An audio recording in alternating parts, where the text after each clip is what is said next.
Welcome to this episode of Jacked Up Politics. My name's Jack.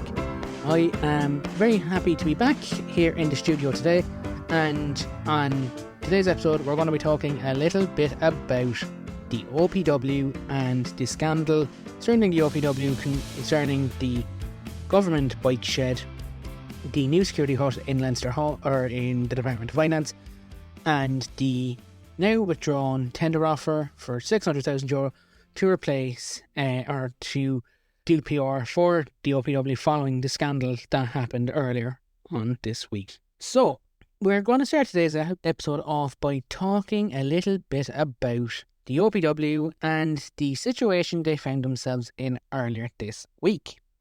The OPW, in all their wisdom, decided to spend €335,000.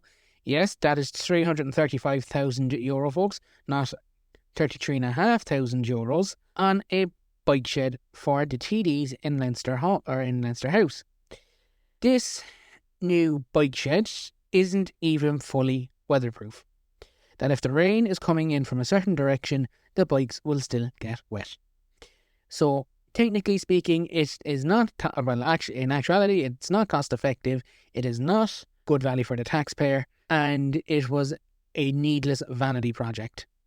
Also, what's very concerning about this project was the lack of public consultation about the construction of said bicycle shed and how this bicycle shed now is going to affect the probable outcome of the election for the government. You know, that there is many more scandals about the OPW to come out in the coming days and weeks, as we have now only gotten 3 scandals this week with the OPW, and there could be many more to come out over the next couple of weeks, because where there's 3 stories, you'll always find more. It's a bit disingenuous for the OPW to spend $335,000 during a time of inflated living for everyone. You know, prices have gone up exponentially on certain goods, and, you know, people are feeling the pinch. And I'm remiss if I don't say it's a bit tone deaf at the government to be coming out and spending $335,000 on a bike shed that isn't even fully waterproof. Now, if that's not satire at its best, I don't know what is. That spend €335,000 on a bike shed that isn't even fully waterproof. How would you spend €335,000 on a bike shed? You know, that's the price of a house in Cork, for God's sake, you know. And the government now are in trouble because they have now had to admit that they spent $335,000 on a bike shed that isn't fit for purpose, you know. How in God's green earth do you let that happen, you know? And it's just incredible that they let that happen. You have €335,000 being spent on a bike shed, you know, that isn't fully waterproof, that isn't really wind resistant either, from if you're to believe what you read in the media, that it's also not exactly bang for your buck, as you'd say. And getting on to the next thing is the fact that the government spent €1.4 million on a new security hut for the Department of Finance. This hut was built after a strategic security review was undertaken with An Garda Síochána, and there was numerous discrepancies were found with the security for the Department of Finance's entry, and that's fine. But someone in their right mind decided that it was appropriate to spend €1.4 million of the taxpayers' money on a hut. And as PJ Coogan said yesterday on the radio, right, that the roof on it looks like Donald Trump's hair, you know.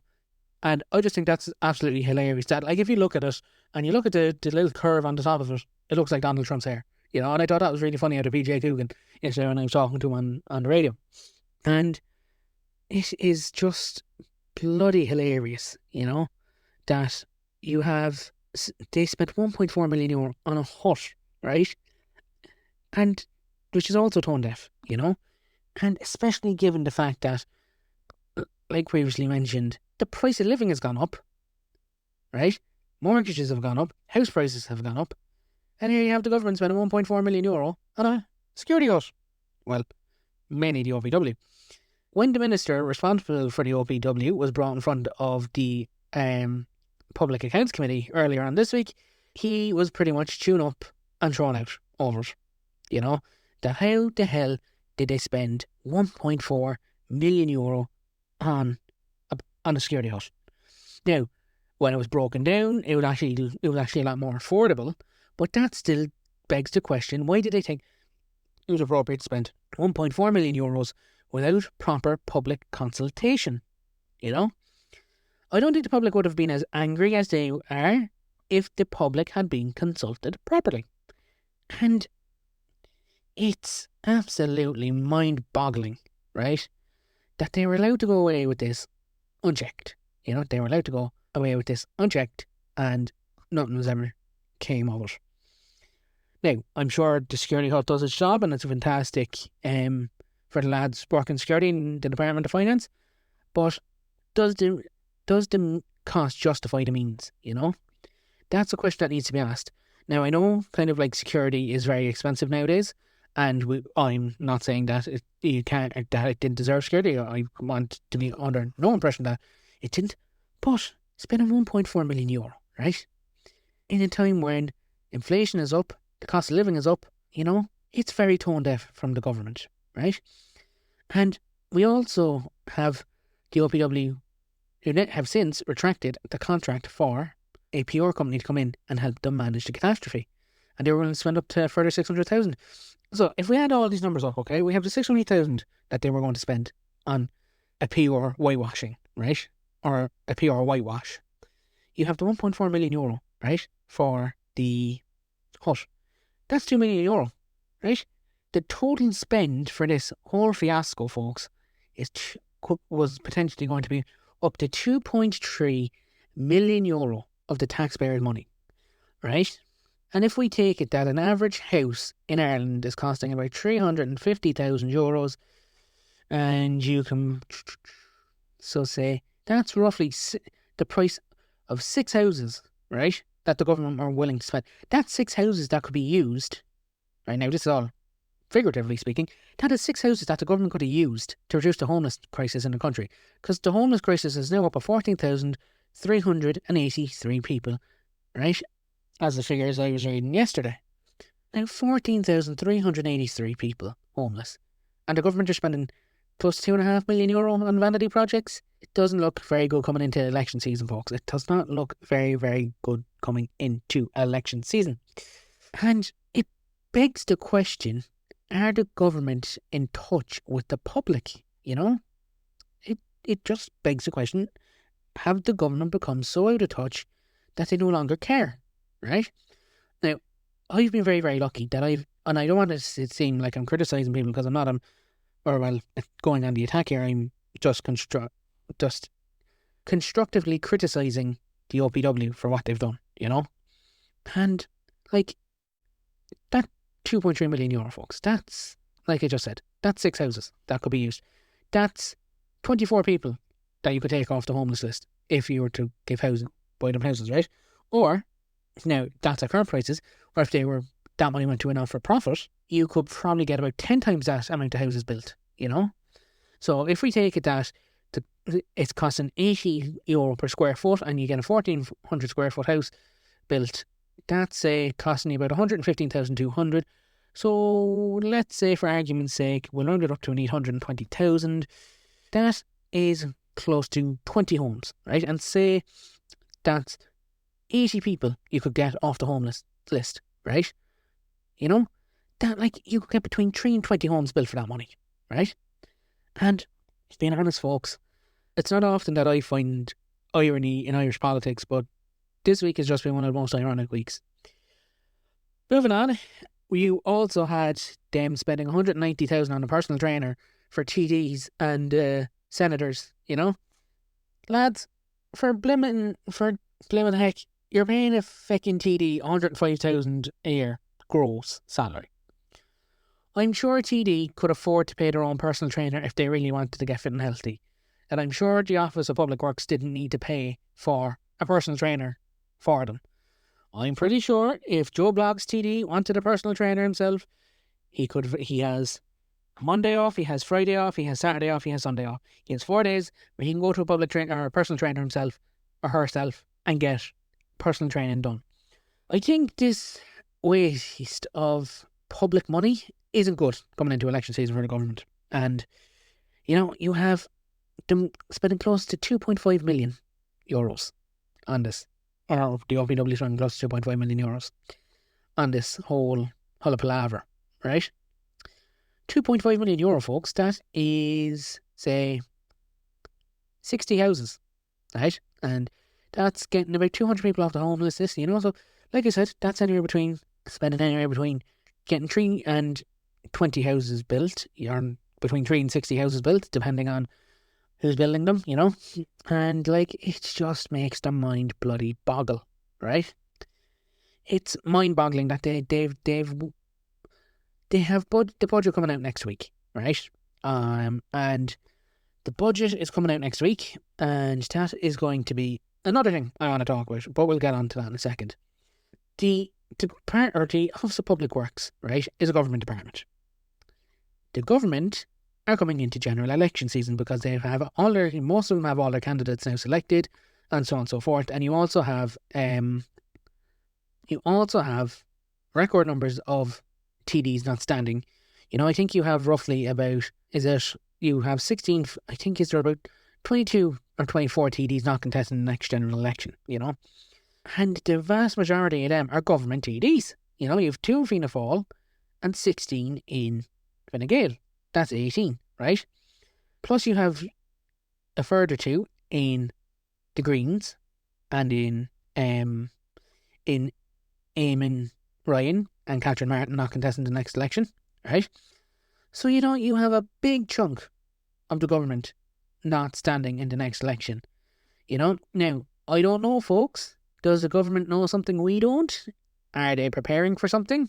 That they have 16 TDs not standing in the next election? That they have 18 TD, or they have close to 25 TDs not standing? That's an awful lot. That's the amount that can make or break a government, or make or break a coalition, And it just boggles the mind, folks. I'm actually lost for words today as I'm recording this episode, because it just makes the mind feckin' boggle that they've spent close to 2.5 million euro on vanity projects, right?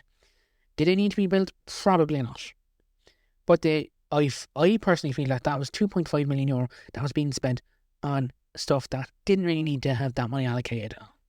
Also, the government have recorded a record surplus for the budget of 24 billion euro, a record amount for the government to save coming into general election season and coming into the upcoming budget 2025. That's all well and good, saving that 25 or that 24 billion euros, right? But the economy, absolutely brilliant. It's in fantastic order. It's very robust. Happy days, right? But when you have record numbers of homelessness, you have record numbers of people on trolleys in hospitals, you have a shortage of personnel in the Guards, the Army, the Navy, the Air Corps, the Department of Health, a shortage of teachers, it just doesn't look good that the government have saved so much money, right? And as well, they're going to be coming into the budget next Tuesday when it comes out. The optics of saving 25 billion, while it might look good on the outside, realistically, what have the government actually saved on? Because it's probably going to cost them more than 25 billion to sort the mess that the country's in at the moment. It's going to cost probably in the regions of about 4 times that amount to fix it. Because if you think about it, you save between 24 and 25 billion euros. Brilliant. 14 billion of that is coming from Apple. Happy days, right?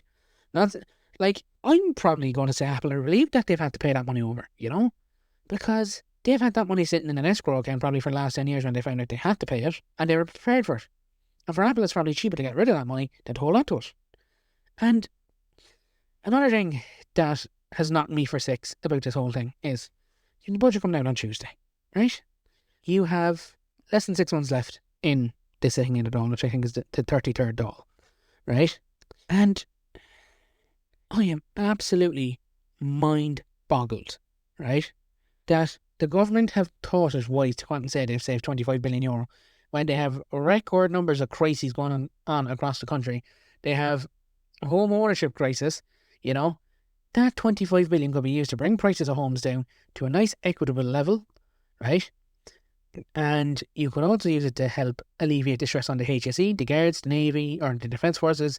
You know, that money could be better spent. Instead, the government have put it aside into the government saving account and gone, we've saved 25 billion euro, right? Now, not saying that's a bad thing. It's bloody brilliant, you know, that they've managed to save that much. But it's come at great personal cost to a lot of mid to low to medium income families, you know, that they're finding it harder to put bread on the table, they're finding it harder to put food in their families' mouths, you know. And folks, it just doesn't make sense to save 25 billion when you have X number of crises going on, you know. Now, personally, I'm very happy with how this government has handled a lot of things, you know. They've handled COVID very well, they've handled the Russia-Ukraine situation very, very well, and they have to be given credit. I know a lot of people like to bash the government, but recognising Palestine as well was a big, big step for the government, you know. And the government have done a lot of good things as well, you know. They've kind of made public transport more affordable, which is brilliant, you know. They've done a lot of good in kind of trying to improve public transport infrastructure. They've done some great work along the lines of getting energy security, you know. They've commissioned the construction of the new wind farms off the west and east coast, which will be fantastic. Also, the Celtic Interconnector, that's going to be brilliant. That's going to be a brilliant thing for people as well, you know. That I don't want it to sound like I'm pro or anti-government, you know. I'm calling it as I see it, you know. And I have made a name for myself on this podcast for being someone that calls it as it is, you know, and that if something needs to be said, I'm not afraid to say it, you know. And what I've learned as well over the last number of weeks is that it is looking likely, even though I have a lot of friends in Fine Gael and I have a lot of friends in Fianna Fáil and in the Greens as well, it is going to be a very damaging election for all three parties concerned. I would say Fine Gael are going to be lucky in the general if they get between I'm going to call it now, I'd say they're probably going to get between 16 and 32 seats in the general.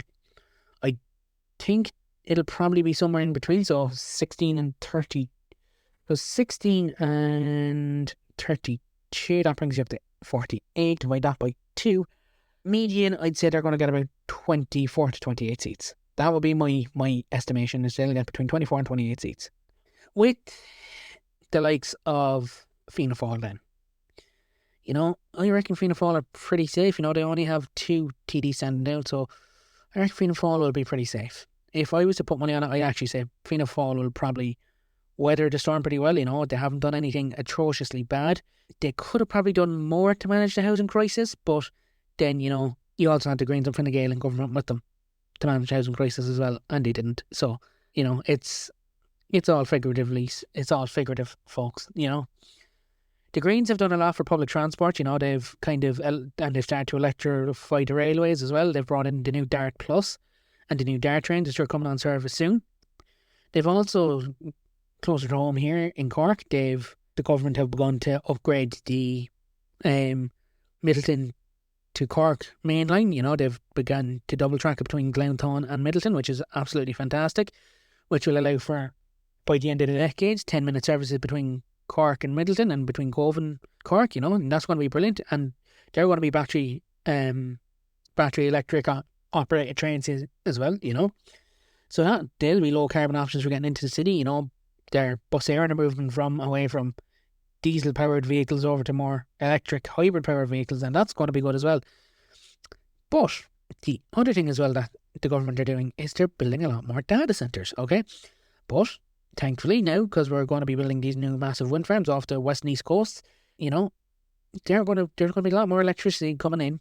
And the thing that's different between onshore and offshore wind, when I was talking to Keane about this, is it's always windy offshore. You're always going to be generating a minimum of about 5 megawatts offshore, you know, a minimum of at least 5 megawatts. And if you have, you know, 300 to 400 turbines, you know, that's about 2,000, or sorry, so if you have 5 megawatts coming in, right, and you have, say, about 400 turbines up and down the coast, right, that's 2,000 megawatts, which is about 2 gigawatts of electricity, right? You say you multiply that, that's about 4 gigawatts of power. That's only a conservative size. I actually reckon those wind farms you'll probably have up to about 1,200 turbines between the various locations that they want to build them. And also, so energy security for Ireland is going to be a very, very key priority. One thing I would have liked to have seen more on, though, was the government moving away from more fossil fuels to more renewable fuel sources, right? Now, I know there's a big push now on all the new houses that are being built, making BER A1 rated, which is absolutely fantastic.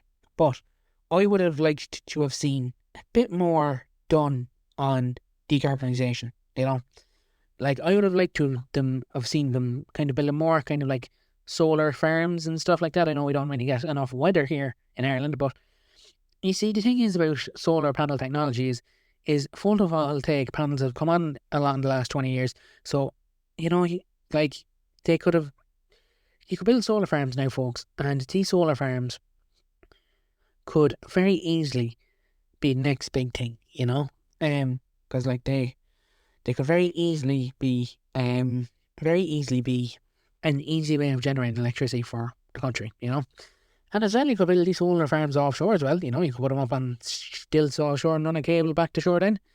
And, because it could be it could be very, very sunny out at sea, then you run this cable back, and that would be another great way of doing it. Now, on to Budget 2025 predictions. So, we're coming into the budget on Tuesday coming, and that is going to be a very, very interesting day. I know I'm going to have my bucket of popcorn, I'm going to be sitting on the couch listening to the budget. And I think it's going to be fascinating, right? Because there's been rumours that the government are going to either cut USC entirely or they're going to rejig the rates. It's going to be a very interesting kind of one to see what the government are going to do with USC and PRSI and PAYE. It's going to be very interesting. I reckon it'll be a giveaway budget because the government are going to want to build as much political capital as they can coming into a general election. And I think it's going to be very, very fascinating because sources are telling me that on Wednesday, the day after the budget, that Simon Harris, right, is going to go to the country and announce the general election for the 15th or the 8th of November. It all depends on that. And you'll remember me telling you during the local election special that you have to have the 4 keys, right? So, the 4 keys were: candidates have to be selected by the end of this month, the 30th of September, which is Monday. You had 6 candidates standing down, right? You have the budget going down next week, and that's been brought forward as well. So that's 2 keys, right? You also have the fact that, so you have the 6 TDs, the budget brought forward, the 6 TDs stepping down, the choices haven't been decided by the end of September. That's 3 keys. The 4th key is going to be if we hear news that there's going to be an announcement on Wednesday after the budget of Simon Harris announcing there's going to be a general election. That's going to be very interesting. My early reckoning is he's going to go for either the 8th or the 15th of November. He'll want a snap election because he will not want to give Sinn Féin the chance to build up momentum to get in and get themselves elected.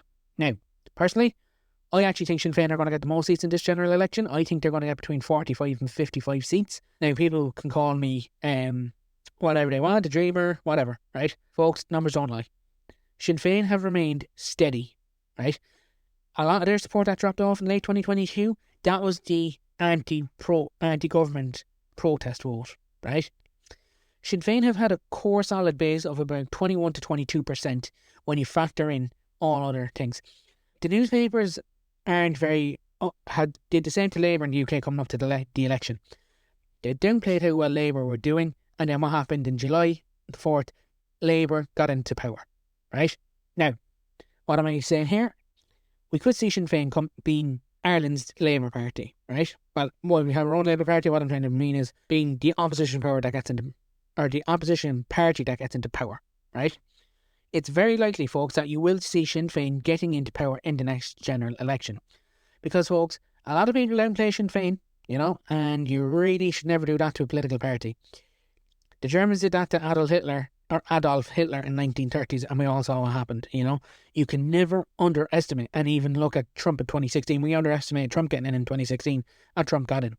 You can never underestimate a political party, right? For one reason alone. You underestimate them, it is always to your detriment. Never, ever assume anything in politics is certain. Because if you assume something, folks, you make an ass out of yourself and you make an ass out of me, right? So just remember, never assume, right? That is why I reckon this general election is going to be so interesting. You're going to see political parties going door to door. It's basically going to be like a close quarter battle for the political parties. They're going to be going door to door, trying to get that vote, trying to drum up support. And I'm going to tell you, folks, right? Whoever wins this election, it's going to be based on one thing: who can connect with the public the most, right? I feel Sinn Féin will probably have that advantage, you know, that they did very, very well in the local elections. They got themselves 15 more seats, you know. They jumped up from 85 up to about 102, so, you know, they got themselves quite a lot more seats. Fianna Fáil Fine Gael, on the other hand, lost about 30 seats between the two of them combined, and if you add in the Greens, they lost 60, you know, combined. They lost seats. Sinn Féin gained seats, you know. It's when you look at the numbers in politics don't lie. Look at Fine Gael. We have 16 Fine Gael TDs stepping down in the upcoming general election. What does that mean? That means it's going to be very, very hard for Fine Gael to regain their 35 seats that they had. It's going to be very, very hard for Fine Gael to go from 16 to 40. It's a massive leap, and it's mathematically improbable. You know, it's nearly verging on the brink of impossibility that they'll go to 40 seats. What you'll probably see is Fianna Fáil doing well, you know. While Fianna Fáil have lost 2 TDs going into this election, those TDs that they're losing are ones that have done their 25 years and they're standing back. Look at Eamon O'Queeve, who's De Valera's grandson. Yes, the Eamon De Valera, one of the founding fathers of the Republic of Ireland.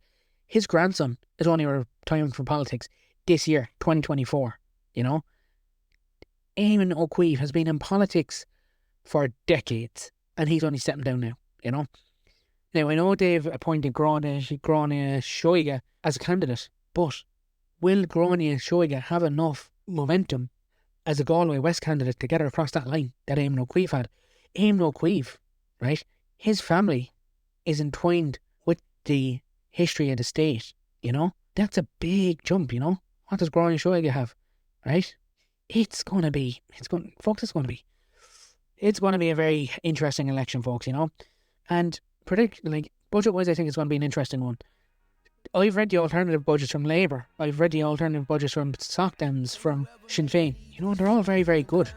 But they're all missing one key fact, right? What the public, what they want, mightn't necessarily be what the public wants. So, folks, this has been this episode of Jacked Up Politics. Thanks so much for listening. My name's Jack Courtney, and I will catch you on the next one. Until the next episode of Jacked Up Politics, folks, thanks so much for listening, and we'll see you later on. Have a good day. Bye-bye. Baby, all we do is win, so show me my opponent. Adversity, doubt, stress, could care less, cause how we handle those like an S on our chest. Super proud of how we held it down on the way up. Can't wait for our day to ball, this is a layup. Nobody ever said this would be easy, but trust when I say that you got it. I know you've been looking for a breakthrough, trying our best to make